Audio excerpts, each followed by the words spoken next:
our project we were sent to Kenya on was mainly construction. We were there to renovate the entire boys' dormitory section of the orphanage.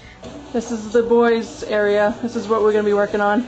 Say Amari! Ah! Hello! This wood, all this wood right here, we're going to be knocking down. And we're going to be putting up stone walls. So we're going to be actually extending this wall as well. Extending this all the way down to extend the boys' room, because we're going to be taking this wall down too.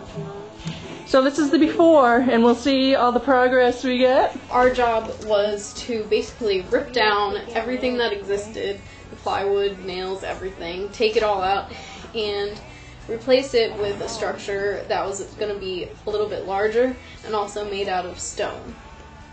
So for 10 people, none of whom really had a lot of construction experience, it was kind of a arduous task to do this. And construction was just, it was different, definitely. How was work?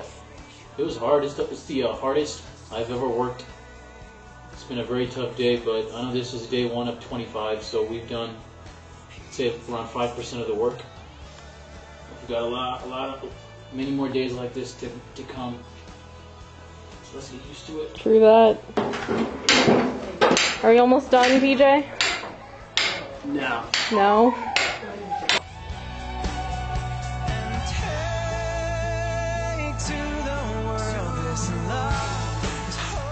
We were preparing cement and lugging these big, massive stones over to the skilled masons, and I thought everybody kicked ass.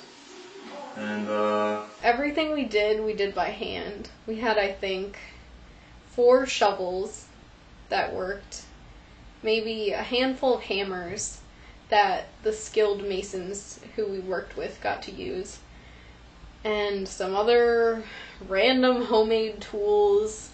We made cement with water, cement mix, sand, and rocks, and we mixed it with our shovels. There were no trucks coming to help us, nothing that you would see at a construction site in the US.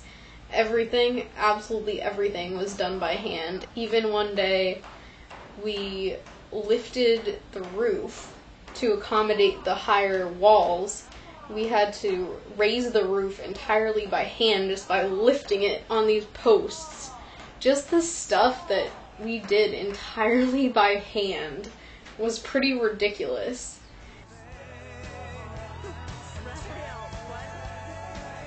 We noticed when we were at Haruma that it was surrounded by this kind of weird drainage ditch of gross, muddy water with trash in it and stuff. And the kids had to cross this every day just to get, anywhere outside of Haruma. And they were using as a bridge just like pretty much a plank of wood. And it just wasn't very safe. And we thought it was something that we could easily help the situation. And we took several days, 1 week, and we built the kids a bridge. When we finished building the bridge, the kids loved it. They got the biggest smiles on their faces. They started running back and forth across it, and everyone wanted pictures on the bridge. And we just felt a huge sense of accomplishment that even this really small little idea we had did, make their lives better just a little bit. We had fun, they put 10 strangers she's laughing now. So yeah, you put 10 people, strangers, from all different parts of America in a house, all extremely different, ranging from age 21 to 52, and all shapes and sizes, colors, everything, and it could go either way, and our way was the right way. For some reason, it just worked. We had 10 people who just had, I think it was just that mutual understanding of why we're all here and that mutual respect of why we were all there. and it just meshed. We were like, let's just make it funny. Like, you know, we made everything was laughter. Laughter consumed all. Cheers! Cheers!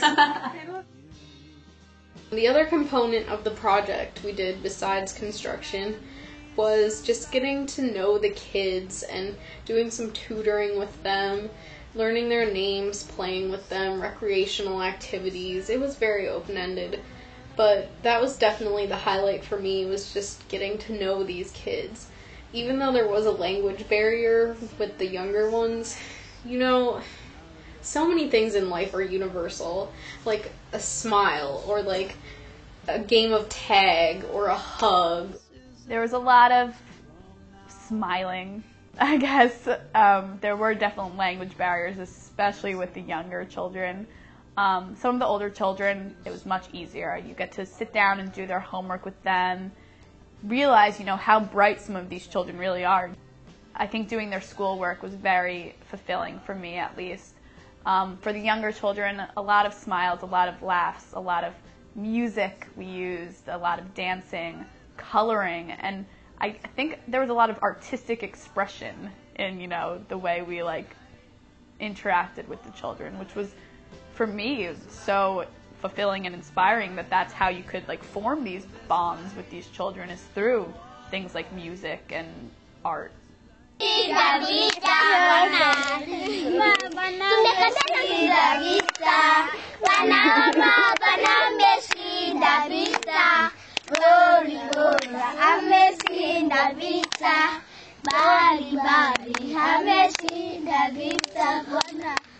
Mzuri!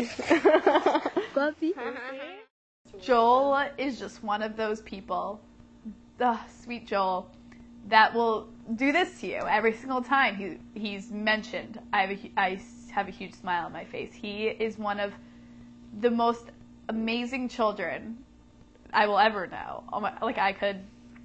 I love that kid so much. He was one of the special needs children, one of the 2 special needs children. And he had a variety and long lists of disabilities. And being able to go to Haruma and knowing that he would be there every day, and if he wasn't, there was something terribly wrong with that day. My day was not okay if Joel wasn't there. But knowing that Joel would be there to greet us every single time, whether it was shaking our hand, hugging us, or hitting us, or headbutting us, you know, he made every day worthwhile. He, I think, opened all of our eyes as to why we were there. He was like a motivational force every single day. Yeah, Joel!